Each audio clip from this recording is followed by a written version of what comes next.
خوای گەورە خۆت شاهید بە خۆت شاهید بە کە پێم وتن هەر کەسێ بڵێ عیسا خوایە عیسا کوڕی خوایە کافر لە دینی توانیە ئەوەی بە قسەمانەکات جەزاه الله خەیرەن ئەوەشی بە قسەمان ناکە ئین عەلەینا ئیلا البەلاغ. سەری ساڵ جەژنی ئێمە نییە، جەژنی مەسیحەکان و خاچپەرستەکانە کە دەڵێن ئێمە لەو کاتە ئەوان عیسا بەخوازان ئامادەی لەگەڵ کەسێکە جەژن بکەیت و ئاهەنگ بگێڕیت و شیرینی بخۆیت و تەرەقە بتەقێنیت و فیشەک بتەقێنیت کە لە عیسا خوایە. ڕازی ئەبیت خۆت و ماڵ و مناڵت دەربچی بچی بۆ مۆڵانێک بۆ شارانێک کاڵێ عیسا کوڕی خوایە. ئەگەر ڕازیت تەفەضەل فەرموو، بەڵام ئەگەر خۆت بە مسلمانە زانی بە کۆمنتێکش ناوێ بەشدار بیت جەژنی کریسمیس و فلان و فلان. لقد كفر الذين قالوا إن الله ثالث ثلاثة. بتأكيد كافر بونواني الانسيا خوايا الان عيسى خوايا مريم خوايا الله خوايا خوايا قرا فرمي كافرا. لقد كفر الذين قالوا إن الله هو المسيح ابن مريم اواني الان عيسى كري خوايا كافرا.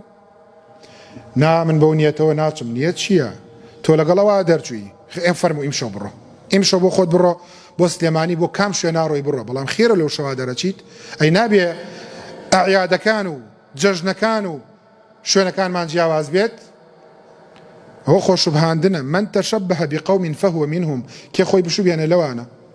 ئەقەل شت ئەوەیە باوەڕی پێ بکەیت و تۆش بڵێ بەڵێ بەلەوەی کەوانێ لێن تەواوە کافرەبی لە دینی خوا دەرەچیت، هەر کەسێک وا بکات. ئەوە بەخوا سازشی تیان ناکرێ و هیچ نیفاقێکی تیان نیە و شاردنەوەی. بە ئەڵڵا قەسەم 50 ساڵ بی تەمەنت 50 ساڵ بێت لە تەمەنی 15 ساڵانەوە عیبادەتی خوا بکەیت بەشدار بی لەگەڵ یا کافرە بیت. ئەوەی تر تەعایش و پێکەوەژیان نایخوا. ئێمە دین و عەقیدەمانەیە، خۆ ناچین وەکو کۆمەڵێک خەڵکانی سەرای گومڕا و زەلیل بێن پیرۆزبایان لێ بکەی لە کەنائیسەکانیانە. اجتنبوا أعداء الله في كنائسهم وفي أعيادهم. دور بن لە دوژمنانی خوا، دوژمنی خوایە. والله زانایانە فەرمونە قسەی عومەری کوڕی خەتابشە ئەفەرمێن لەو شوێنانەی کە ئەو کەسانە کۆبنەوە غەزەبی خوا لەو شوێنانە دابەزێت. دەی بەشکم غەزەبی خوا بووگرێتەوە بۆ ئەوە ئەمانی لە غەزەبی خوا. فلا يأمن مكر الله إلا القوم الخاسرون قوم الكافرون. چۆنە بێ ئێمە ئەمین؟ پێغەمبەر صلی الله علیه وسلم هەورێکی ڕەشەڵ لێ کرد بە هۆدەکە هاتو چۆیە کرد. عایشەی فەرموو ئەی پێغەمبەر صلی الله علیه وسلم خەڵک هەورە بینە دڵی خۆشەی فەرموو عایشەت کێ من ئەمینە کاتەوە سزانیە.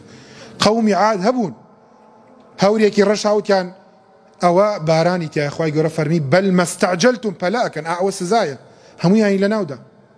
چۆنە چی لەو شوێنانە؟ چۆنە خۆ دینداری هەر نوێژی مزگەوت نییە، خۆ هەر تەراویح و لەیلەتول قەدر نییە، خۆ هەر تەسبیحێکی سەو یەک دەنگی نییە بیانی بەدەستەوە. ئەبێ گۆڕانکاریە بێ، ئەبێ جیاواز بی. گەنجە سەر لێ شێواوەکان لەو شەوانە بۆ ڕاوە ئافرەت دەچن بۆ شارەکان. کوڕی تۆیە بیوەسێنە. ئەگەر بە قسەشت ناکە تەبەڕای خۆتی لێ بکە، تەبەڕای خۆت لە خزم لە برادەرێ بکە کە غەیری خوای هەڵبژاردووە. بڵێ ئینا بوڕەئا منکم والله بەریم لە تۆ و مما تعبدون لەوەشی کەی پەرستیت. بۆیە بێت زۆر زۆر خۆمان بپارێزین.